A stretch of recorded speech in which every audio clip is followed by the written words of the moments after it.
Good morning, everyone. Thank you for joining us today for our third webinar.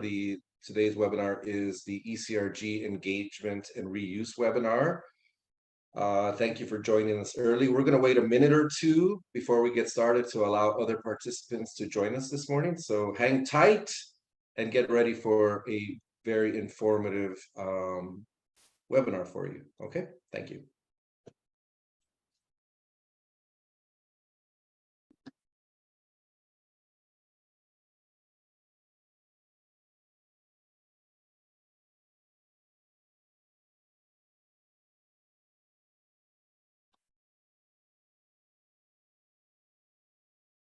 Again, we'll get started in about a minute. We're allowing folks to join us. It's roughly 10:01, so we'll wait one more minute before we get started. Okay, thank you for your patience and thank you for joining us this morning.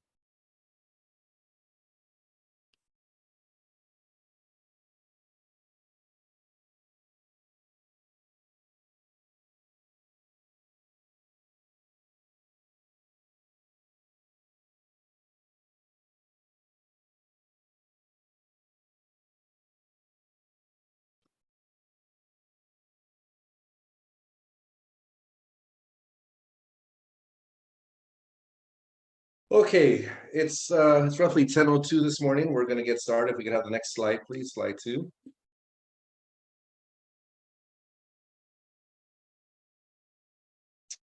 Okay, once again, thank you for joining us today. This is our third webinar in a series of 4 webinars. This is the Engagement and Reuse webinar.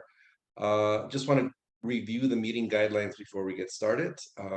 By participating in this meeting, you understand that this meeting is being recorded, which is a good thing because you can then reference this meeting at a future date and we'll make it available for you. You may be muted for background noise. The chat feature will be used to distribute information and accept questions to be read during the Q&A period. So as you're going through, please use the chat function. If you got a question, put it in there. We will read it during the Q&A period. So don't wait till the end of the meeting. Please go ahead and use the chat function. Okay, somebody said they can't hear me, so I'm going to speak up a little bit louder. Again, this meeting is being recorded. You may be muted for background noise. The chat feature will be used to distribute information and accept questions to be read during the Q&A period. Please use the chat function as we go along. If you have a question, pop it in there for you. We'll read it during the Q&A period. This meeting is about the Equitable Community Revitalization Grant, and as such, we will not be able to address other topics. I'd like to turn it over and introduce Miriam Tasnif-Abbasi. She is the Brownfields Development Manager for the Department of Toxic Substances Control, and she's going to start us off here on webinar 3. Thank you for your time. Good morning, Tony. Thank you. And thank you to everyone who's joined us this morning. The Equitable Community Revitalization Grant is part of a larger initiative called the Cleanup in Vulnerable Communities Initiative. We speak to this on almost every single one of our ECRGenius webinars. So you have the information already, most likely. So I'm not going to spend a lot of time talking about this. Next slide, please. For those of you who are new and haven't participated in any of our ECRGenius webinars before, the Equitable Community Revitalization Grant is a $270 million grant. We are currently in the second of 3 rounds. We allocated about $75 million last cycle. We have about $85 million available for this round. The application opens on the 14th of August. In very, very broad terms, public entities, tribes, and nonprofits can apply for 3 different types of grants. And the whole idea is that this money is going to incentivize investment in our most vulnerable and disadvantaged areas. For those of you who are not very familiar with ECRG, you're probably coming into sort of what I would consider a more advanced class. I would urge you to take the time to take a look and listen at our previous ECRGenius webinars that we've had over the past 2 weeks. Take a look at our website and get yourselves familiar so you can contextualize today's information in a deeper manner. Today, we are focusing on engagement, reuse, and community benefits. And to take the lead on today's presentation, I want to welcome Eli Moore and Ramon Quintero from the Othering and Belonging Institute of the University of California at Berkeley. We are honored to be working with them. We've been working with them for about a year now. Their organization focuses on understanding exclusion, marginalization, and structural inequality, what they call othering. And they look at policies, procedures, regulations, and different ways of transforming that othering into belonging. So much of their work and their specialization is very, very in tune with the goals of ECRG and why we were given the trust of this money. And that's why we asked them to present the information today, because they are the experts. Everything that they're talking about fulfills our larger goal of creating equity in more and more communities across California.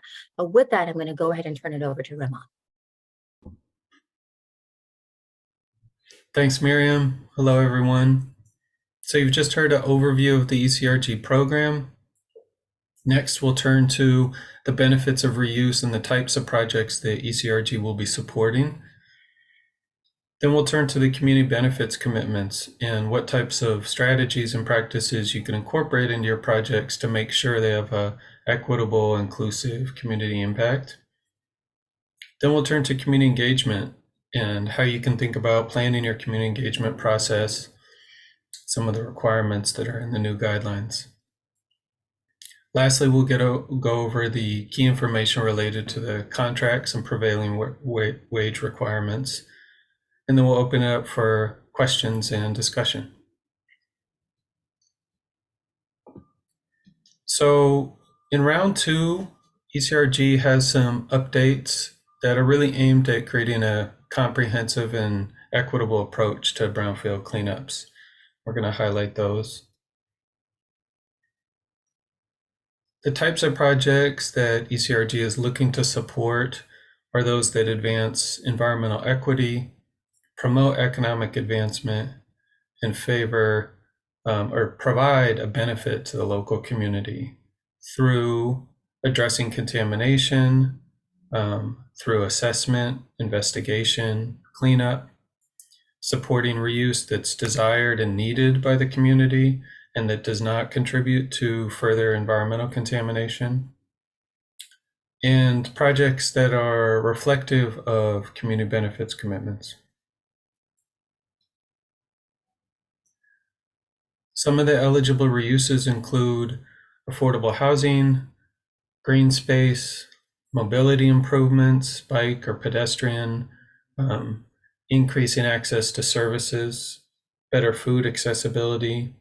So this could be commercial uses that fill a gap in resources, or a facility for services that fill a gap in services,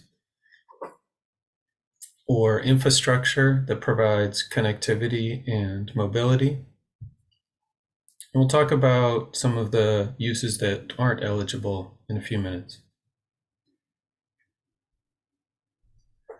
So when you're thinking about the benefits of reuse, first you need to describe the need that the reuse will be addressing. And in this, you need to reference planning data, such as a regional housing needs allocation plan, or an environmental justice element of a general plan, or community surveys, demographic or other economic data, and reliable sources. So both public documents and plans, and documentation from a community engagement process. So that could be a survey, a series of meetings or workshops, or another planning process that lifted up the needs in this community. And then you need to describe how the project will benefit the community and focus on the impact within the 2-year funding term. So an example might be that within a census tract, there are over 350 low-income family households with children, yet only one child care center, a need which the proposed child care center will address. Another example is that a neighborhood has the lowest park space per capita in the city, and the city's general plan proposes new parks, a need which the proposed reuse will address by creating a new park.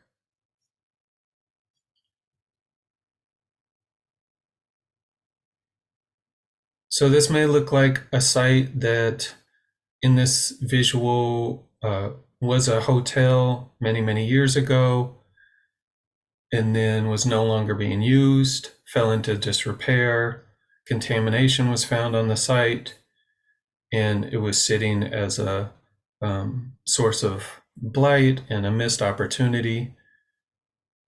It was then taken down, cleaned up, and the new use is, in this case, charging stations, green space, and a commercial facility, clinic, excuse me. When it comes to housing, affordable housing is an eligible use, but it needs to meet some specific requirements. So for affordable housing to be an eligible use, 40% of the units must be at or below 60% of area median income, and may have units up to 80% affordable to people with up to 80% area median income if the average of all the units is at or below 60% AMI. So really intending to support affordable housing projects that are pretty deeply affordable. And the need for this affordable housing needs to be demonstrated by referencing the RHNA, Regional Housing Needs Allocation, or other housing policy planning documents. And that there is an attempt to, this is part of it, the affordable housing is part of an attempt to address displacement by meeting the housing needs of the existing community rather than planning for some anticipated move-in from outside the community. There are several projects that are ineligible for ECRG support, primarily because they would increase the environmental burden on the community, economic hardship, or potentially cause displacement of housing of residents or businesses.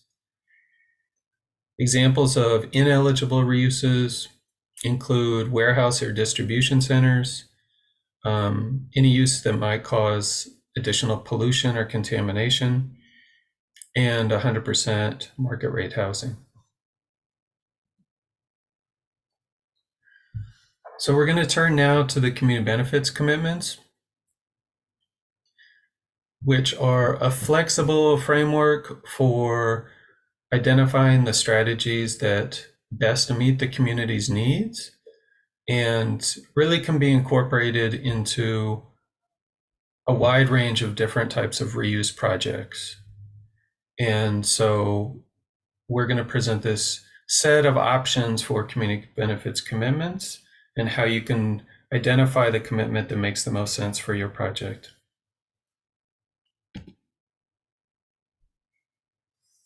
So community benefits commitments are based on principles for equitable development and reuse, and they can include policies, programs, practices, community serving infrastructure, place-based strategies, all of which are serving low-income residents and other marginalized communities to gain an equity stake in the reuse and revitalization of their communities.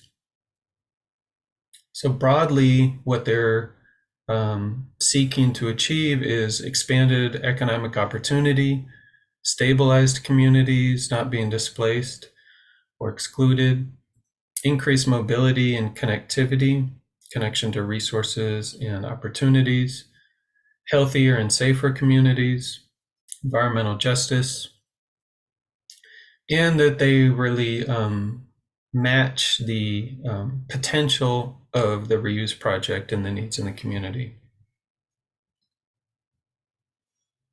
So there are different community benefits requirements for different types of projects and applications. So if you're applying to do a community-wide assessment, then there's a minimum of at least one community benefit commitment. If you're applying to do a site-specific investigation, there's a minimum of 2 commitments. And a cleanup that is under $5 million requires a minimum of 2 community benefit commitments. And cleanup projects whose budget is $5 million or more require 3 community benefits commitments. And going above and beyond the minimum is encouraged, and you'll get additional points for going beyond the minimum community benefits commitments.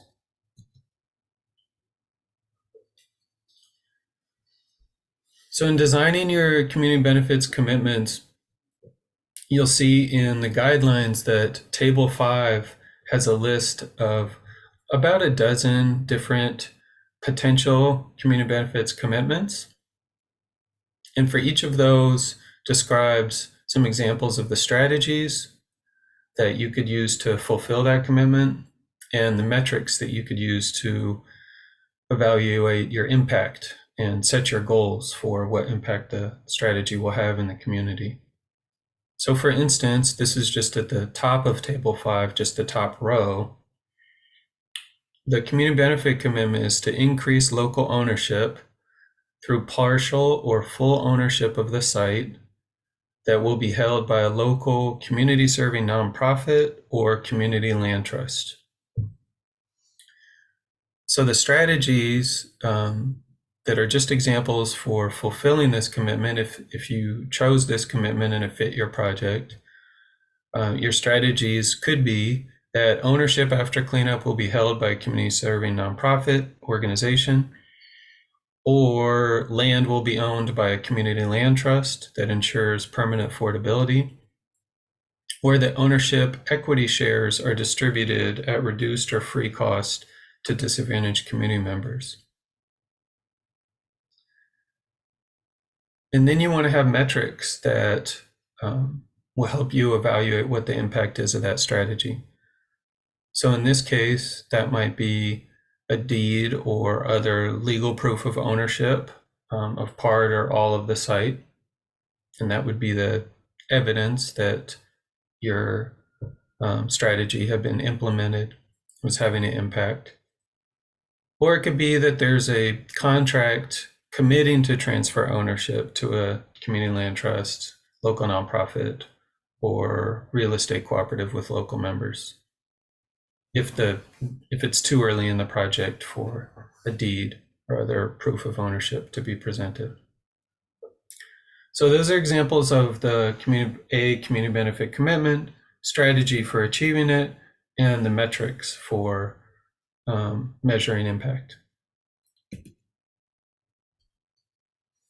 These are the other options for community benefits commitments described in Table 5, where you'll also see strategies and metrics for each of these. So besides increasing local ownership, the other commitments include increasing local and living wage hiring, providing financial contributions to expand community benefits, promoting local enterprises through contracting practices, building and/or providing access to green infrastructure, promoting environmental justice, safe and accessible mobility options, and offering community-serving programs and services. So we encourage you to consider these in your community engagement process and match the community benefits commitments to the needs of the local community and the potential for your project to have the greatest impact. So putting this all together, what you're asked to do is to articulate the community's need. What is the need or challenge that the community has prioritized? Then describe the community benefit commitment, which is kind of the outcome that you're going for. Describe the community benefit commitment and how it will benefit vulnerable populations of the area. and describe the strategy, what actions you will take to achieve the desired outcome of the community benefit commitment. And then describe the metric that you'll use to measure progress toward the community benefit commitment in a quantifiable and relevant form. And you'll be asked to provide the date, month, and year the community benefit commitment is expected to be implemented. So we're going to turn now to the community engagement part of the guidelines and application. And community engagement is really vital to the success of ECRG because it should shape the project and how the project is responding to community needs, increase community ownership over the project during its implementation, and strengthen the community's ability to continue to engage in planning. So the goal is for communities to participate in designing the reuse concept and having knowledge about the cleanup during its implementation. And of course, deeper engagement provides many benefits. It can build lasting relationships within the community that strengthens the community's ability to engage, not just in this project, but others. Of course, you get direct input on the community's needs or concerns and visions. It creates accountability to surrounding residents so that the project is holding itself accountable to community members. And then creates a shared sense of the importance of the cleanup and transparency around the cleanup activities. So in round 2, there is a framework called the spectrum of public participation that intends to support deeper levels of community engagement and really clarify what that looks like. So the spectrum of public participation is literally a spectrum you see on this slide, going from inform on the left as the least participatory to participatory governance on the right as the most participatory form of community engagement. And the spectrum describes what are the goals for each of these levels of public participation. What promise are you making to the public or the community? And then also describe some of the examples of what it looks like in practice. So an informed level of community engagement means that you're committing to provide the public with balanced and objective information to assist them in understanding the problem. So you're essentially saying, we'll keep you informed. Consult level, you're committing to obtain public feedback on the analysis and alternatives or decisions. So there you're promising to provide feedback on how the public input influence decisions you're making. An involved level means that you're going to work directly with the public to ensure that public concerns are consistently understood and considered. So you're saying, we will work with you to ensure that your concerns are reflected in the outcomes of the planning process. A collaborate level means that you're going to partner with the public in aspects of the decision, including the development of alternatives and the identification of a preferred solution. So you're saying, we'll look to you for advice on solutions and incorporate your advice. And then participatory governance means that the final decision making is in the hands of the public through a participatory decision making process that community members are involved in. And so the promise you're making is that you will commit to implement what the community decides.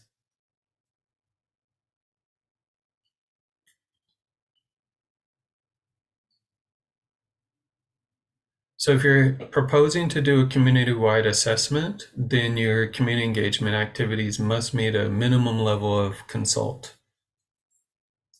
If you're proposing to do site-specific investigations, then at a minimum, your community engagement needs to be at the level of involve.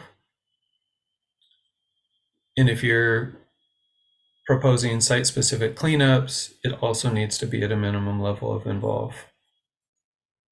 If you commit to higher levels of community engagement, more participatory levels of community engagement, you'll get additional points. So what does that actually mean in practice? What does that actually look like? We're going to give some examples here. They're not perfect examples because a lot of what makes a process truly participatory is in how authentic the commitment is and how the activities are carried out within the context of the community. So, but let's think about a consult level of community engagement. So that might look like organizing a community meeting, creating an open house event, conducting a community survey. So an example might be that you organize a community meeting for residents to learn about potential reuse concepts, discuss the options, and vote on what they prefer. Or you might design and distribute a survey to learn about residents' concerns about their neighborhood and their priorities for action.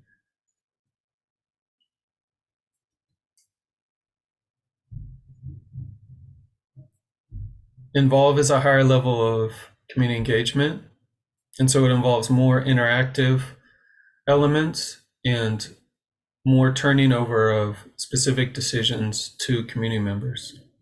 And so that might involve charrettes or workshops or dialogues where community members are invited to imagine, design, decide on some of the elements of the project. So you could organize a workshop for community members to participate in a series of activities to collectively analyze neighborhood challenges and assets, and then brainstorm how the cleanup could provide solutions to those challenges, build on those assets, and then engage community members in the workshop in co-designing elements of the reuse.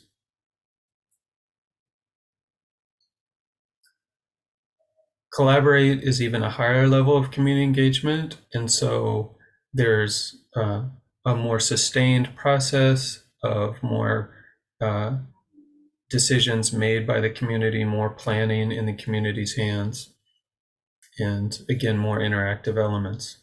So that might look like a community advisory committee, where community members are formally charged and committing to provide recommendations and input and decisions on the project. Consensus building, so a process of facilitated consensus building around priorities or plans with community members, and co-designing elements of the project. So that could look like convening a committee of community members who will participate in key decisions along the way during planning and implementation, and facilitating committee meetings to build their capacity to understand some of the more technical elements, support a transparent process by presenting key information, and facilitating inclusive decision-making about some of the project decisions that are open to community input. And then really ensuring that the design of the project reflects the decisions made by and the contributions of this advisory committee.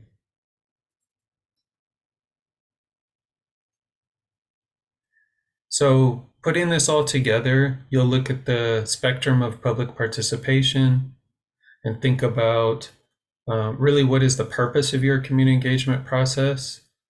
How deeply participatory can it be? And what are the strategies that you will use to make sure that it meets those goals for community engagement? And you'll see in the guidelines more examples and more information about the framework. I'm going to turn it over now to Raina from DTSC. Thank you.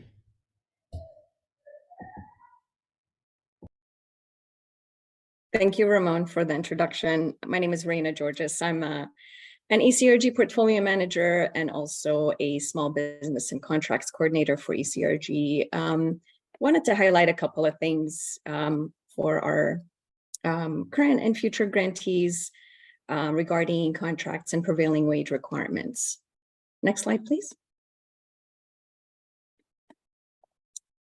So as we have heard in our previous slides, ECRG is about creating equity. We are trying to bring in equity in all aspects of our work. Therefore, we require competitive procurement for all ECRG contracts that are over $10,000. It's good to note that you don't have to do a new procurement just for ECRG if you already have a competitively procured contract in place. We do recognize that many cities and counties already have these processes in place, so we take that into consideration. We also want to encourage applicants to promote small businesses, disabled veterans, business enterprises, and other underrepresented businesses. And especially, we'd like to uplift local businesses as part of ECRG work. We do encourage small businesses to take a look at our a newly developed small business quick reference guide that would help small businesses do business with the state of California and DTSC procurement opportunities directly. So there's some good information in that QRG that you can find beneficial and helpful. Next slide, please. So prevailing wage is a requirement of ECRG. ECRG tasks must be carried out in accordance with state public works project requirements, including prevailing wages where applicable. And prevailing wage needs to be used for all applicable ECRG tasks, primarily field work activities. And we are also in the process of developing a quick reference guide for ECRG prevailing wage requirements that you could also apply it and find it helpful with references and training information. And that should be coming up soon. And that's all I had for these two slides. Tony, back to you. Okay, thank you. That's very informative and actually such a great process to involve communities in what they desire to have as a project in their community. So just wonderful process and great information. So we're going to open it up now for the Q&A section of our meeting. Tony, if I can interrupt real quick, I really hate to throw you off, but I was wondering if I can just take a moment and revisit slide 20, if that's okay. That is fantastic. Let's go back to slide 20. Thank you, Tony. So good morning again, everyone. First of all, thank you to Reina and Eli and Ramon for the wonderful information that they shared with us this morning. I wanted to take a moment to emphasize the community engagement slide. I just wanted to share with everybody how important it is and how important it is for an ECRG applicant to emphasize and share with us how they are drawing communities into the decision-making and design reuse process. Everything that Ramon spoke about and everything that Eli spoke about when he discussed the community benefit commitments, they really tie into making tangible impacts to the community for things that the community wants. And how do we determine what the community wants? We can't speak for the community unless we've spoken to the community.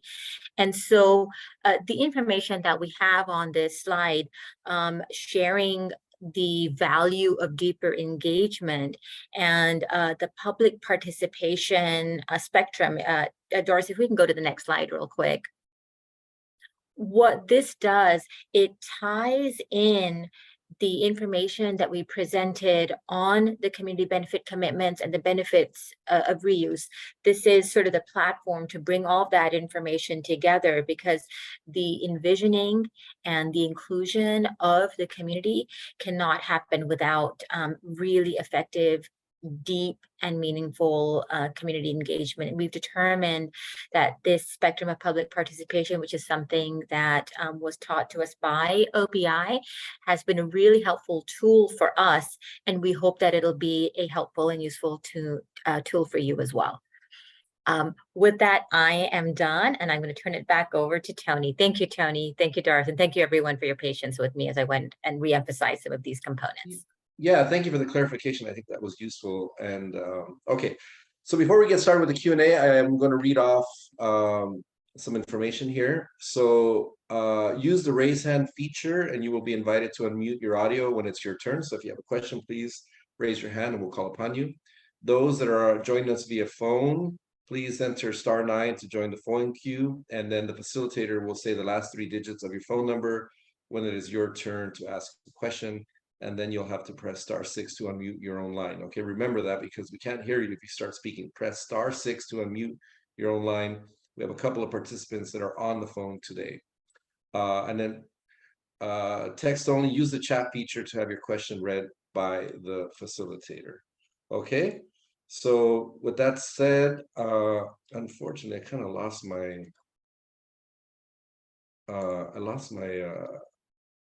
I can't see everybody. Oh, there we go. Okay. All right. So if we can have, if anybody has a question, if you could please raise your hand. I'm going to start with the chat, but I'll get back to you if you have your hand raised. Okay. So the first question that we have in the chat is from Yamini, and her question is it necessary to complete the community engagement meetings prior to applying, or is this part of the project roadmap to be considered in the application evaluation? Miriam? So thank you for that question. It is a really good question. Basically, the application really is presented in 2 portions. One question is about what community engagement have you done so far, and what do you plan to do if your ECRG application is successfully funded? And so, you know, we're not really requiring anything, but we definitely are asking both of those questions. So hopefully that answers your question. It is, you don't necessarily have to do it, but you have to answer both questions of before and after. Great, thank you. We have a question from Vicky Smith. I think we answered this, but it's worth asking the question again. Can you repeat what the community engagement requirements are for cleanup sites? I am going to say, let's go back to that slide. If we can share slide 22, please.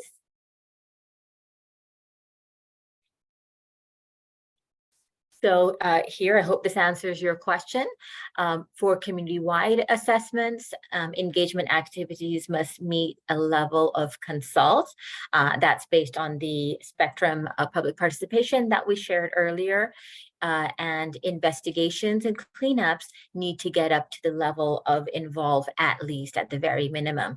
And we do encourage all of our applicants to aspire to deeper engagement and going further and further along that spectrum. Great, thank you for that, Miriam. Also, another question from Vicky. Is one jurisdiction allowed to apply for 2 different sites or projects? The answer to that is that we do not have a limit on how many applications a single applicant can apply for within a given round. If the applicant is a current grantee and has a grant with us, then there are certain requirements that are available in our previous ECRGenius webinars. Great. Next question is from Ron. It says, I understand you to say that an existing ECRG awardee who has a consultant under contract for round 1 does not necessarily require a rebid for round 2 work to be contracted. Yes, that is correct. If the contract that the applicant has in place was competitively bid and has fair market pricing, then no, we did not require that contract to be rebid just for the purposes of ECRG. Okay, we're taking these in order in the chat. So Vicky Smith still says, still a little bit unclear when community engagement should occur, before applying or after. You know, they're looking at an affordable housing project. The design will not occur until after we have the site cleaned up, which would make sense to involve the community at that point. So just a little more clarity on when the engagement should occur. So there are different levels of engagement, you know, based on what we've heard earlier this morning, that can happen at any time of the project. You know, once again, if you go back and take a look at the spectrum of community engagement, you can inform community members at any time of the project. You can consult with them at any time. So there are different entry points and different points where information sharing becomes important, and consultation is important, and involvement is important.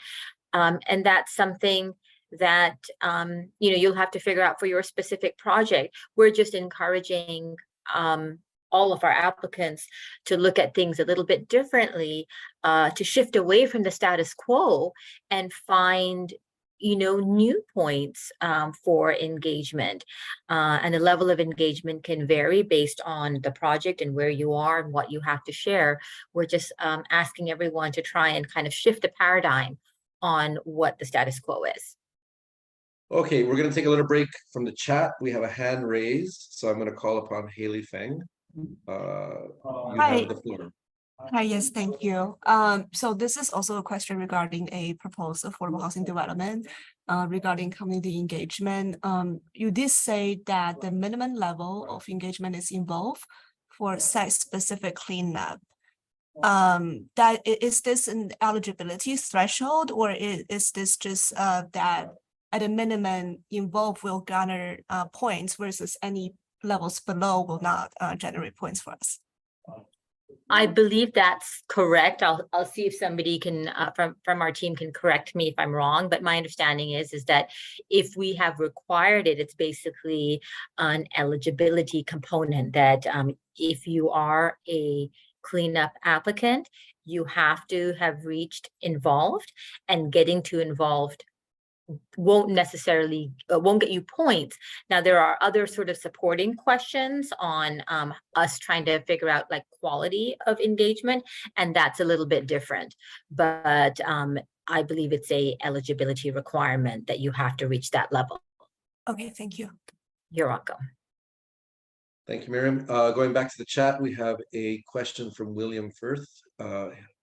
His question is the correct process for gaining access to a privately owned property to complete cleanup correct permissions to have access to the land? Not sure. Do you understand that question, Miriam?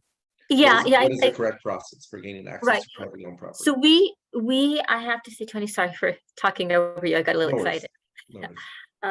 So we don't have the process. That process is between you and the property owner.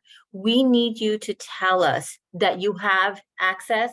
The property owner has been informed, they support the application, and you provide us with documentation that proves that you have that access.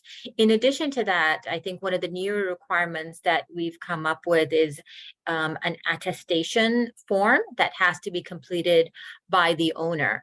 And that is a form that has to be used by, our form, the DTST form is the one that has to be used as a specific series of questions. It'll be available next week.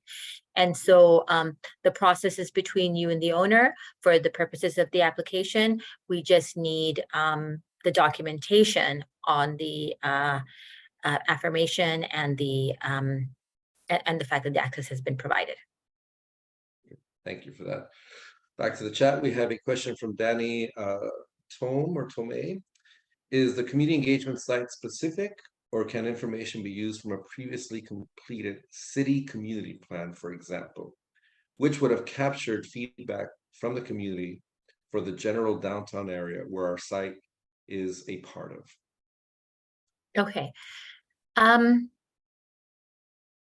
That is a very specific question. I would advise you to set up an appointment with CClear, one of their application assistance sessions, and explore this a little bit more. But generally, my first response is yes. We understand that engagement can be done on a broader level for a larger project, and that engagement, could quite very well have included the specific site that you'd like to present, but it means that there was some work that was already done and can be captured in your application.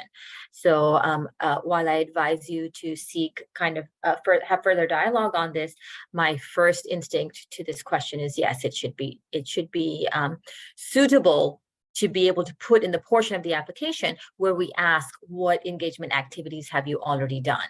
Now, as an applicant for future work, I would urge you to, come up with something more specific and more dynamic for the community that makes sense.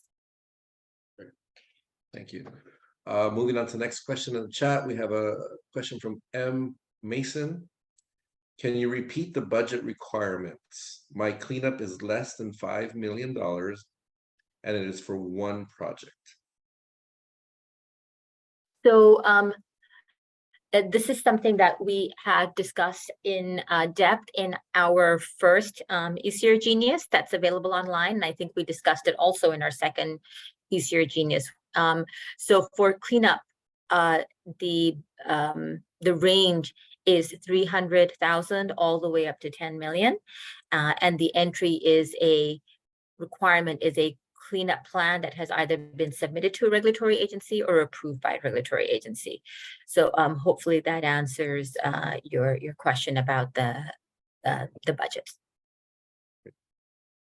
Yamini would just like some clarification on a previous question that she asked. So her point of clarification are the community engagement requirements applicable just to site-specific cleanup grants, or also the investigation grant? Yes, the different levels of community engagement that we're requiring apply to our community-wide assessments, our site-specific investigations, and our site-specific cleanups. The levels for the community-wide assessments are a little bit lower because they're required to get up to consult. Of course, if they do more, they get more points. So hopefully that answers your question. Great. At this point, we have no other questions in the chat. Do we have anyone that would like to either add a question into the chat or raise their hand to be called upon?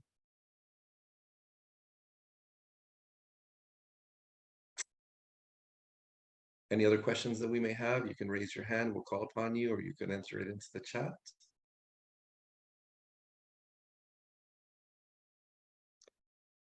We have one question here. Will attendees be posted? I'm assuming that those that attended, will we put a list of those that attended this meeting up for public? Yeah, I don't know if we do, Tony. I'm not sure. I'll have to ask legal. Okay, yeah. Not sure we've done it in the past. I don't think we have. Yeah, We have not done that in the past. yes. This is Doris. Okay, thanks, Doris. What will be posted is a recording of this meeting and also the PowerPoint. So you'll be able to gain access to this information and view it as many times as you would want to. Okay, any other questions, either by raising your hand or entering the chat? Okay, we got one more from Jean Levine. Please provide a link to the final application guidelines if available. Also, please provide the grant timeline and estimated award date. Okay, so the guidelines and the application is planned to be released on Monday, the 14th of August. Our website will have all the latest information at some point on Monday, and the application will close on the 9th of October. We'll take a few months to review all the applications, verify eligibility, get them scored, and meet with our selection committee. We anticipate that the decisions will be made towards the end of January or February. Great. We have a raised hand. Sarah back, the floor is yours. Please unmute yourself. Hi, can you hear me? Yes, we can. Okay. If there is a reuse project that's about to begin construction, and we're just sort of finishing up the environmental cleanup work, would we be eligible, would that project be eligible for this funding?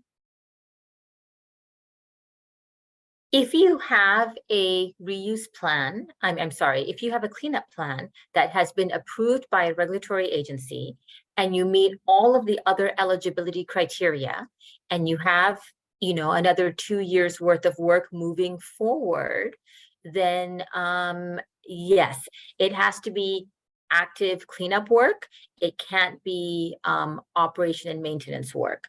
So I think if we know more about exactly what work is left, then I can answer that question more specifically. But generally, the answer is yes.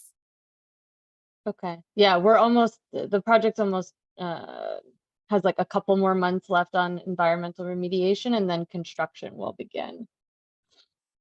Okay, then the timeline might not work out, because if we are not going to be making our announcements till February, and by then, if your work is done, then we have nothing left to fund, unfortunately. No, it's not a reimbursement, like it couldn't be back sort of dated. Yes, absolutely. Our first ECRGenius kind of goes through that, but yes, this is our money kicks in once our agreements are signed. We don't do any back pay. Understood. Thank you so much. You're quite welcome. Thank you, sir. One more question in the chat from Yamini. Since the end of January, February 2024, how much time would an applicant be given to exhaust 70% of the grant prior to applying again for round 3? That's a really good question. As you are aware, or maybe not, our money has a very tight timeline and has very short expiration dates on them based on the way they were given to us by the legislators. And so the round 2 applicants, the announcements are going to be made in January, February 2024. We can give them a month probably to get the agreement signed. In order to be eligible for round 3, our round 2 applicants, grantees, would have had to have exhausted 70% of their funds by, whenever the deadline for round 3 is. So likely October 2024.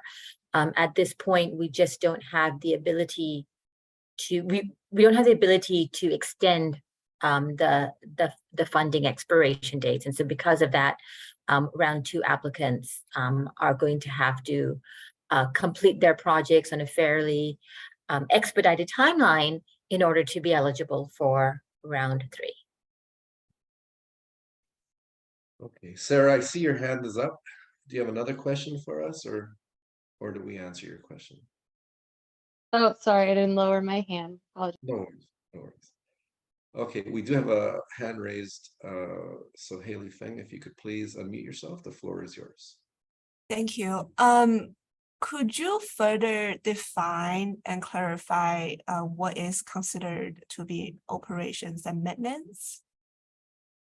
So operation and maintenance for the Department of Toxic Substances Control is usually when we have issued a no further action letter with conditions. So conditions generally are monitoring of a vapor barrier, or I can't think of anything else. There might be some bioremediation projects or maybe phytoremediation projects where there's no active work, but the system is in place, or there's a protection in place, and the only costs that are left, or the only work that's left, is just sort of monitoring this system. And so when you come to us and the cleanup's been complete, with the exception of some ongoing work that's more passive in nature, that's what we would consider to be operation and maintenance. But if you have a specific question in mind, I'd love to chat with you about this a little bit further to see what the circumstances are. So I'd encourage you to set up an appointment for application assistance so we can really understand what your situation is and see if it's something that we can fund or not. Okay, thank you. So like a good rule of thumb is that activities prior to no further action should not be considered to be O&M. activities after that issuance will be O&M. Generally, yes, because we will do these no further action with conditions, and for DTSC, there's always an O&M plan in place as well. And maybe sometimes it's a land use covenant with some monitoring requirements. So it would all be associated post NFA, whether it's an NFA with conditions. That's very generally because I know sometimes our language in the way we write our letters are not consistent from office to office. But generally that's what I'd say is a very broad rule of thumb. Okay, thank you. You're Okay, welcome. we do have another question from Ronald Batiste. And his question is, can funds be used for both hard and soft cleanup costs? I do not know what hard and soft cleanup costs are. Yeah, so we have a question to Ron asking if you could provide an example of soft costs. So we'll wait to see if he responds to that. That was by Sebastian. So we'll wait to see how he defines hard and soft costs. Okay. Okay, do we have any other questions? Any questions for the chat, or anyone want to raise their hand?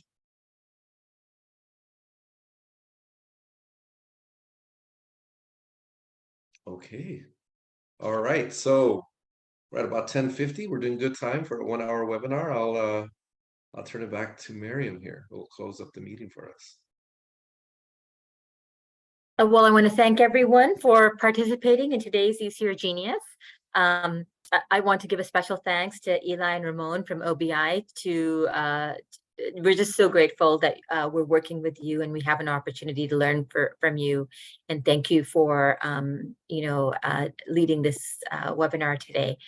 For everyone else, I want to put a plug in for our last ECRGenius, which is happening Tuesday next week.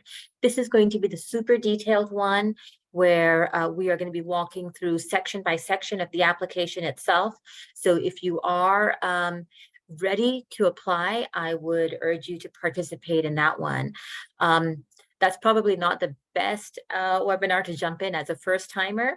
So if today's information was new to you, I would say please go ahead and take a look at the information we have online in our previous ECRGenius webinars.